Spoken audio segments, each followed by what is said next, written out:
जय हिंद, नमस्कार। आज हम देखने वाले very important questions board exam 2024 class 10th के लिए, वो भी फिजिक्स का सेक्शन। कैसा होगा?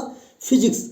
अब आपने अगर अभी तक फिजिक्स में कुछ भी नहीं पढ़ा है तो आप निश्चिंत रहें, आपकी तैयारी एकदम जीरो लेवल से कराई जा रही है। तो डेली शाम 7 बजे वीडियो देखना मत भूलिए साथियों।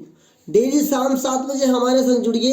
बोर्ड एग्जाम में जो साइंस का डर है वो तो खत्म ही हो जाएगा साथियों, और भी बच्चे कुछ जो भी सब्जेक्ट होंगे उसको भी हम लोग देख ही लेंगे। तो चलिए शुरू करते हैं आज की इस प्यारी सी वीडियो को साथियों।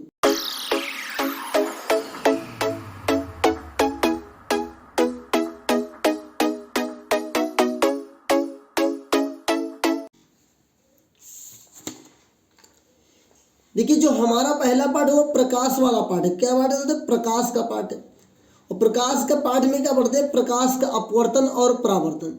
तो आज हम इन 4 टॉपिक को क्लियर करने वाले। प्रकाश का परावर्तन, प्रकाश का अपवर्तन, प्रकाश का अवतल दर्पण और उत्तल दर्पण। तो चलिए फटाफट हेडिंग लगा लेते हैं हम लोग, और हेडिंग लगाने के बाद कैसे प्रश्न को लिखेंगे वो भी मैं आपको बताने वाला हूँ। तो हेडिंग लगा लीजिए आप लोग अपनी कॉपी में, प्रकाश का परावर्तन। एकदम आपको बेसिक से समझाऊंगा।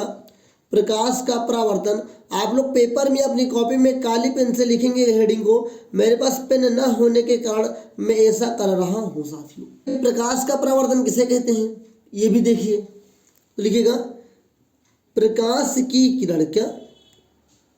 देखिए, जब प्रकाश की किरण किसी चिकने तल से टकराकर वापस उसी माध्यम में लौट आती है तो इसे प्रकाश का परावर्तन, क्या कहते हैं? प्रकाश का परावर्तन कहते हैं। मतलब क्या हुआ? जो मैं आपको चित्र के द्वारा समझाता हूँ।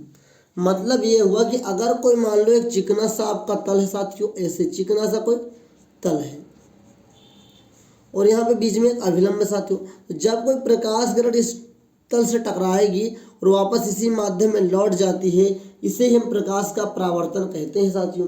बीच में साथियों जो ये आपके सीधी लाइन इसे बोलते हैं अभिलंब। क्या बोलते हैं साथियों? अभिलंब बोलते हैं। जो ये किरण आती है इसे बोलते हैं आपतित किरण। क्या बोलते हैं? आपतित किरण। और जो किरण उधर जाती है उसे बोलते हैं परावर्तित किरण। क्या बोलते हैं? परावर्तित किरण साथियों। इसके बीच में जो कोण बनता है, आपतित किरण और अभिलंब के बीच में जो कोण बनता है उसे आई कहते हैं, मतलब आपतन कोण कहते हैं। और जो अभिलंब और परावर्तित किरण के बीच में कोण बनता है उसे लिखते हैं आर से, इसे बोलते हैं परावर्तन किरण। क्या सॉरी? परावर्तन कोण बोलते हैं। तो ये आपतन कोण होता है, ये परावर्तन कोण होता है साथियों। प्रकाश के परावर्तन के कितने नियम होते हैं? तो प्रकाश के परावर्तन के 2 नियम होते हैं। प्रकाश के परावर्तन के 2 नियम होते हैं। प्रकाश के परावर्तन के 2 नियम होते हैं साथियों। कौन कौन से? एक होता है प्रथम नियम, एक होता है द्वितीयक नियम। इस चीज को आप लोग बेहतर से आप लोग जानते ही होंगे साथियों। द्वितीयक नियम, प्रथम नियम और द्वितीयक नियम। प्रथम नियम क्या है कि आपतित किरण और परावर्तित किरण एवं अभिलंब तीनों एक ही तल में होते हैं। दूसरा नियम क्या है? आपतन कोण का मान और परावर्तन कोण का मान हमेशा एक दूसरे के बराबर होते हैं साथियों। इस बात को भी ध्यान रखिएगा। तो ये हो गया आपका प्रकाश का परावर्तन। अब देखते हैं प्रकाश का अपवर्तन साथियों। अभी तक हमने क्या देखा है? प्रकाश का परावर्तन अपना हो गया। अब हम लोग हेडिंग लगा लीजिए अपनी कॉपी में, प्रकाश का अपवर्तन। क्या हेडिंग लगाइए? प्रकाश का अपवर्तन। हेडिंग लगाएंगे हम लोग प्रकाश का अपवर्तन। अगर आप लोग जानते हैं तो भी बहुत अच्छी बात है, आपका रिवीजन हो जाएगा साथियों। अब देखिए प्रकाश के अपवर्तन और परावर्तन में थोड़ा सा डिफरेंस आपको देखने को मिलेगा। क्या लिखेंगे, जब कोई प्रकाश किरण, क्या, जब कोई प्रकाश किरण किसी विरल माध्यम से, क्या, किसी विरल माध्यम से सघन माध्यम में, सघन माध्यम में प्रवेश करती है, प्रवेश करती है, तो वह अभिलंब की ओर, तो वह अभिलंब की ओर झुक जाती है, झुक जाती है। इस घटना को प्रकाश का अपवर्तन कहते हैं, अपवर्तन कहते हैं। देखिए सर, प्रकाश का अपवर्तन कहते हैं। अब देखिए प्रकाश के अपवर्तन में भी देखिए साम बात देखिए।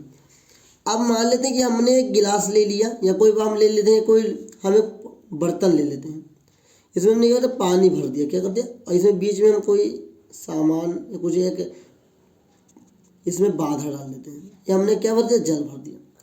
अब मान लेते हैं कि प्रकाश किरण यहाँ से हमने टॉर्च लगाया, तो प्रकाश किरण को जाना चाहिए इधर, लेकिन ये अभिलंब की ओर क्या होता है, झुक जाती है साथियों। इसे कहते हैं आपतन कोण, इसे कहते हैं अपवर्तन कोण। इसे, ये आपका अभिलंब है, क्या साथियों, ये अभिलंब है साथियों, ये क्या है, अभिलंब है, इसको लिखते हैं कैपिटल एम से। और ये है आपका विरल माध्यम, क्या है, विरल माध्यम। ये आपका क्या है, सघन माध्यम साथियों। विरल माध्यम किसे कहते हैं, वह माध्यम जिनके कण दूर दूर होते हैं, उनके कण दूर दूर होंगे, उसे विरल माध्यम कहेंगे। सघन माध्यम किसे कहते हैं, माध्यम जिनके कण दूर दूर होते हैं उन्हें विरल माध्यम कहते हैं। वे माध्यम जिनके कण सघन मतलब एकदम नजदीक में होते हैं, पास में होते हैं, सघन माध्यम कहा जाता है।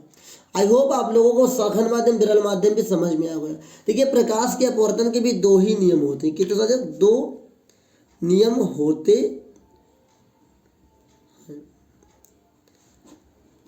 आई होप आपको ये दो नियम याद होंगे, क्योंकि आप एग्जाम देने जा रहे हो तो आपकी तैयारी होगी।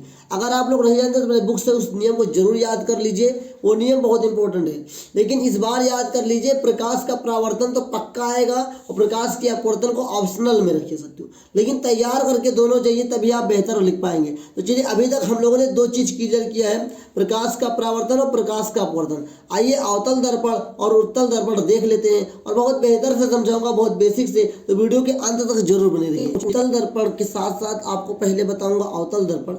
तो अवतल दर्पण जो होता है उसमें बाहर की ओर कलाई की जाती है, बाहर की ओर पेंटिंग की जाती है साथियों, बीच से एक लाइन डाल देते हैं साथियों, इसको बोलते हैं मुख्य अक्ष। तो बाहर की ओर कलाई की जाती है। अगर आप इसे परिभाषित करना चाहें तो कैसे, और जो परावर्तन पृष्ठ होता है यहाँ से प्रकाश का परावर्तन होता है साथियों। अब देखिए साथियों, अगर आपको इसे परिभाषित करना तो कैसे करेंगे, वे गोलीय दर्पण जिनके बाहरी सतह पे कलाई की जाती है तथा परावर्तक धसे हुए भाग पे होता है, इसको परिभाषित करेंगे, लिखेंगे वे गोलीय दर्पण, क्या, वे गोलीय दर्पण जिनके उभरे हुए, क्या, उभरे हुए भाग पर कलाई की जाती है, कलाई की जाती है तथा दबे हुए भाग पर, दबे हुए भाग से प्रकाश का परावर्तन होता है, परावर्तन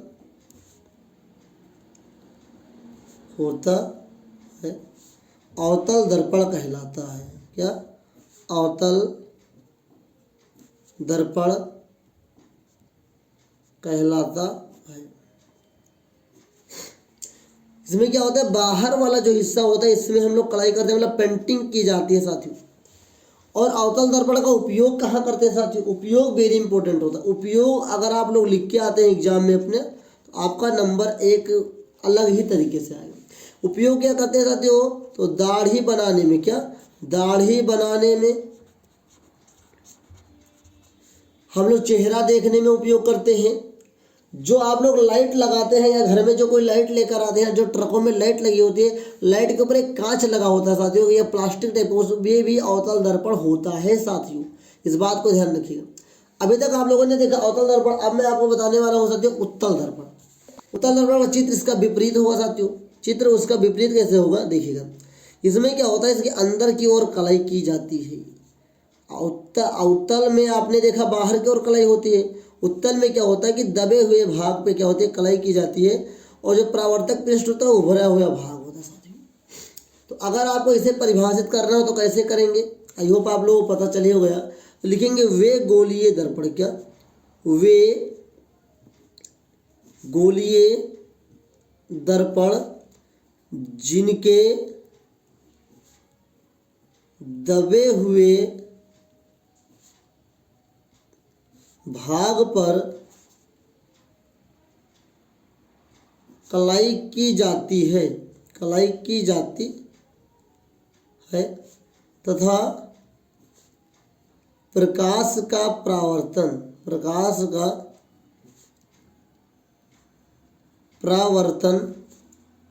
उभरे हुए भाग से, क्या उभरे हुए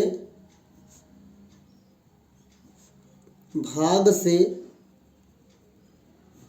होता है, उत्तल दर्पण कहलाता है। उत्तल दर्पण